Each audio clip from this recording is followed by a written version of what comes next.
On a tous sur nos téléphones des applications qui semblent avoir toujours été là. Uber, Slack, Airbnb. Oui, les classiques. On a un peu l'impression qu'elles ont surgi de nulle part, tu vois, déjà parfaitement fonctionnelles. C'est vrai. Et pourtant, leur succès repose sur un concept qui est à la fois simple et, en fait, incroyablement difficile à maîtriser, l'effet de réseau.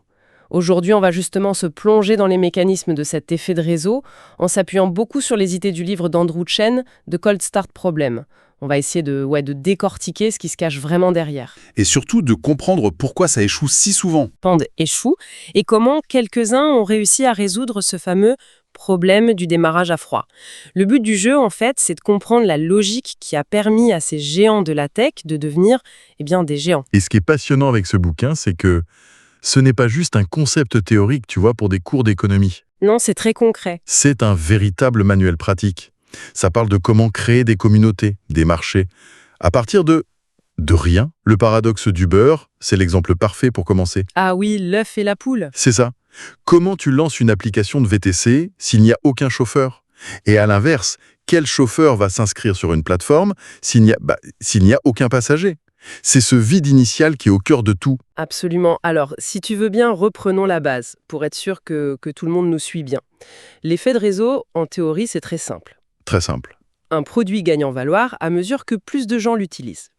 L'exemple historique que tout le monde donne, c'est le téléphone. Oui. Avoir le seul téléphone au monde, ça ne sert strictement à rien. Sa valeur, elle explose avec le 2e, le 3e, puis le millionième utilisateur. Et c'est le moteur derrière ce que le livre appelle le Billion Users Club, le club du milliard d'utilisateurs. Apple, Google, Facebook. Leur domination, elle est entièrement construite là-dessus. Oui, sur ces effets de réseau. Mais c'est là que le piège se referme. Au jour zéro, quand le réseau est vide, sa valeur est nulle. Voire négative. Exactement. Personne ne veut rejoindre une fête où il n'y a personne. C'est un cercle vicieux, et Chen, il appelle ça les anti-effets de réseau. C'est-à-dire qu'au début, le réseau ne t'aide pas, il te tire vers le bas. Et la façon dont les entreprises qui ont réussi gèrent ça, c'est fascinant. Le livre raconte une anecdote sur les réunions stratégiques d'Uber, les réunions NACS. Oui. Les dirigeants, ils ne regardaient jamais les chiffres globaux de l'entreprise. Jamais. C'est fou quand on y pense. Ils passaient des heures à analyser les données ville par ville, presque quartier par quartier. Mais oui. Parce qu'ils avaient compris qu'Uber, ce n'était pas un seul grand réseau mondial. Non, c'était une multitude de petits réseaux locaux, complètement indépendants, un réseau de réseaux. L'équilibre entre les chauffeurs et les passagers, il doit être parfait à San Francisco, mais aussi à Paris et même à Wuhan. Dans le 11e arrondissement de Paris. Voilà. La santé du réseau de Lyon n'a aucun impact sur l'expérience d'un utilisateur à New York. C'est ça la clé. Et c'est dingue parce qu'une discussion entière pouvait porter sur le surge pricing, la tarification dynamique. Ah, la fameuse surge. Dans le quartier de Mission à San Francisco, un vendredi soir. S'il y a trop de surge, les passagers sont frustrés, ils partent. S'il n'y en a pas assez... Les chauffeurs se déconnectent. Ça ne vaut pas le coup pour eux. C'est un équilibre. Oh là là. Mais d'une précarité incroyable. À tel point que... D'ailleurs, le livre décrit une scène où le PDG de l'époque, Travis Kalanick, face à un manque de chauffeurs dans une ville, il décide, Sur un coup de tête, de lancer une prime de 750 $ pour chaque nouveau chauffeur. Ça montre à quel point ces ajustements sont cruciaux, mais aussi... extrêmement coûteux. Voilà, on ne parle pas de marketing là. On parle de subventionner artificiellement un côté du réseau pour qu'il ne s'effondre pas. Ce qui prouve bien que les modèles mathématiques purs pour décrire ça, ils sont un peu limités. On est presque dans le domaine du vivant, de la survie. Carrément. Et d'ailleurs, le livre propose une analogie que j'ai trouvée brillante et qui vient d'un tout autre univers, l'écologie. Oui, la loi du suricate, c'est une bien meilleure grille de lecture.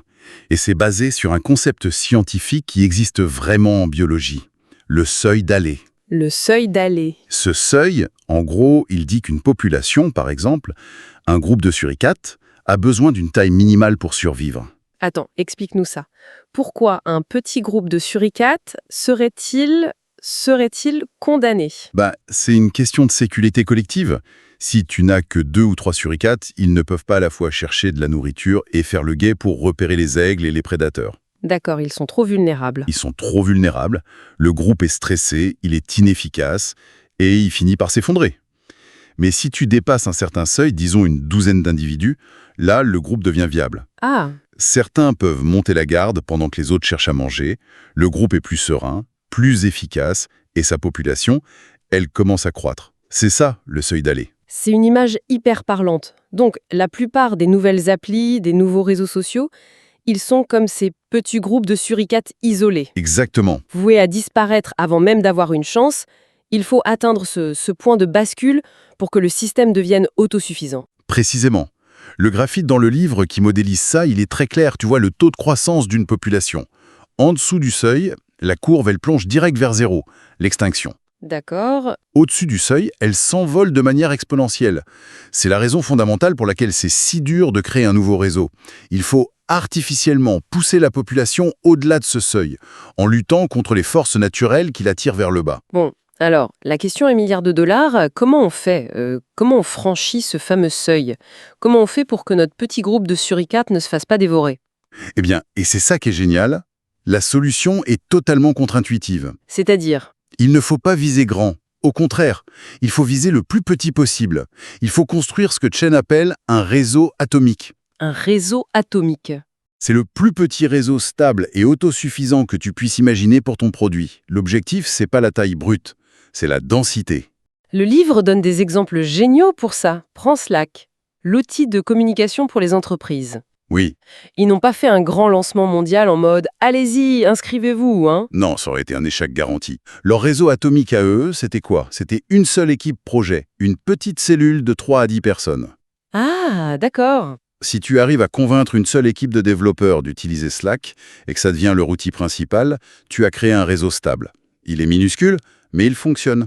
Le lancement de Slack, ça a été un bêta-test privé avec 45 boîtes amies pour créer des dizaines de ces petits réseaux atomiques en parallèle. C'est une stratégie de tête de pont, en fait. Une fois qu'une équipe est conquise, le produit peut se diffuser à une autre équipe, puis à toute l'entreprise. Voilà, C'est très différent de l'exemple de la carte de crédit, qui ressemble plus à un Big Bang local.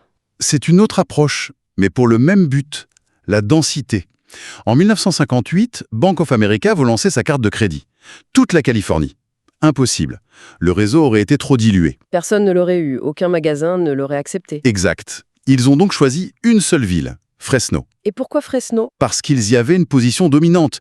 45% des habitants de la ville étaient déjà leurs clients. Ils ont donc fait une opération choc, ils ont envoyé 60 000 cartes de crédit activées par la poste. Le même jour. Ah ouais, d'un coup. Et en parallèle, ils avaient convaincu 300 commerçants locaux. Du jour au lendemain, ils ont créé un réseau atomique, parfaitement fonctionnel et dense. À l'échelle d'une ville, C'est brillant. Et puis il y a Tinder. Encore un autre modèle. encore un autre. Eux, ils n'ont pas visé une ville, ni même. Ils ont commencé par une seule fête. C'est ça. Le lancement, c'était pendant une fête d'anniversaire sur le campus de l'Université de Californie du Sud, USC. Pour entrer, il fallait télécharger l'appli. Malin. Et d'un seul coup, t'avais 500 personnes, jeunes, célibataires, même cercle social, même lieu, qui se retrouvent sur la plateforme en même temps. C'était leur réseau atomique. Et une fois que ça a pris là, ils ont juste reproduit la recette dans d'autres fêtes. D'accord. Donc, on a besoin d'un réseau dense, stable, même minuscule au départ. Mais est-ce que tous les utilisateurs se valent dans ce réseau-là? Si on reprend Tinder, qui était le plus important à convaincre? Les hommes ou les femmes? L'équilibre semble fragile. C'est une excellente question, et ça nous amène au point suivant qui est crucial. Non, tous les utilisateurs ne se valent pas. Ah, La plupart des réseaux sont asymétriques. Ils ont deux faces, des acheteurs et des vendeurs, des créateurs et des consommateurs. Et Chen explique qu'il y a toujours ce qu'il appelle le côté difficile du réseau. le côté difficile. C'est le groupe d'utilisateurs qui est le plus dur à attirer, mais qui apporte l'essentiel de la valeur. L'exemple de Wikipédia dans le livre, il est frappant. Tu as des centaines de millions de lecteurs chaque mois. Ça, c'est le côté facile. Oui, Mais la quasi-totalité du contenu est créée par une infime fraction d'utilisateurs. Les éditeurs, eux, c'est le côté difficile. tout à fait. Le livre mentionne un certain Stephen Pruitt, un bénévole qui a, à lui seul, fait presque 3 millions de modifications et écrit 35 000 articles. C'est dingue. Sans une poignée de gens comme lui, Wikipédia serait une coquille vide. Voilà, c'est l'illustration parfaite. Pour Uber, le côté difficile, ce sont les chauffeurs. Pour YouTube, les créateurs. Pour Airbnb, Les autres. les hôtes, bien sûr. La vraie clé pour résoudre le problème du démarrage à froid, c'est de concevoir un produit qui, dès le premier jour, apportent une valeur immense à ce côté difficile, même quand le réseau de l'autre côté est encore minuscule. Il faut leur donner une raison égoïste de venir, c'est ça, avant même que l'effet de réseau ne joue. Exactement. Les premiers créateurs sur YouTube, ils ne venaient pas pour l'audience, il n'y en avait pas. Ils venaient parce que c'était le seul outil gratuit et simple pour héberger et partager des vidéos. Le produit était d'abord un super outil pour eux, l'audience est venue après. D'accord. Donc, si on assemble tous ces morceaux, le démarrage à froid, la loi du suricate, le réseau atomique, le côté difficile, comment tout ça s'articule dans le temps? Le livre propose une sorte de feuille de route, un cycle de vie en 5 étapes. Oui, et ça suit une courbe en S, assez classique. La première étape, c'est... Le problème du démarrage à froid, on en a parlé. Lancer son premier réseau atomique. OK. La deuxième, c'est le point de bascule. C'est le moment où, à force de répliquer le modèle, le marché commence à basculer en ta faveur. L'élan commence à se créer. Et ensuite, si on y arrive, C'est l'explosion. C'est la troisième étape. la vitesse de libération, escape velocity. C'est la phase de croissance exponentielle, la fameuse crosse de hockey. C'est là que les effets de réseau s'auto-alimentent. Oh, c'est là que ça devient viral. Voilà. Plus d'utilisateurs amènent plus de valeur, ce qui amène encore plus d'utilisateurs. Le graphique d'Uber est fou pour ça. Grave. Il aura fallu presque 6 ans pour le premier milliard de courses. Le 10e milliard, Je sais pas, 1 an, 6 mois. 6 mois. C'est ça, la vitesse de libération. Mais cette croissance folle, évidemment, elle ne dure pas éternellement. On finit par se heurter à un mur. C'est la 4e étape. C'est ça. Atteindre le plafond. La croissance ralentit. Soit parce que le marché est saturé, soit à cause de la concurrence, soit à cause d'un phénomène intéressant, la surpopulation du réseau. La congestion. C'est-à-dire que le réseau devient trop grand, parfois, oui. Pense au fil d'actu de Facebook qui devient tellement bruyant que tu ne vois plus tes amis, ou une appli de rencontre avec tellement de profils que la qualité moyenne baisse. Là, ajouter des utilisateurs peut même réduire la valeur du service. Et la dernière étape, c'est quand on est au sommet et qu'il faut se défendre. C'est l'étape 5. Le fossé. The moat. C'est là qu'on utilise les effets de réseau comme une barrière à l'entrée. C'est ce qui rend si difficile de lancer un nouveau Facebook aujourd'hui. Mais attention, Ce n'est pas magique. non, ce n'est pas une défense infaillible. Parce que les concurrents, ils ont aussi leurs propres effets de réseau. Ça devient une bataille de réseau. L'exemple de la bataille entre Airbnb et son clone européen Wimdu est éclairant. Ah oui. Wimdu a tout copié, le site était identique.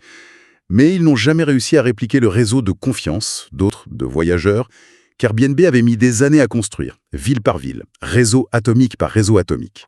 Si on fait le bilan, on comprend que le succès de ces plateformes, ça n'a rien d'une loterie, c'est une méthode. C'est une science, presque. Ça passe par la résolution obsessionnelle de ce problème du démarrage à froid, en créant de tout petits réseaux denses, les fameux réseaux atomiques.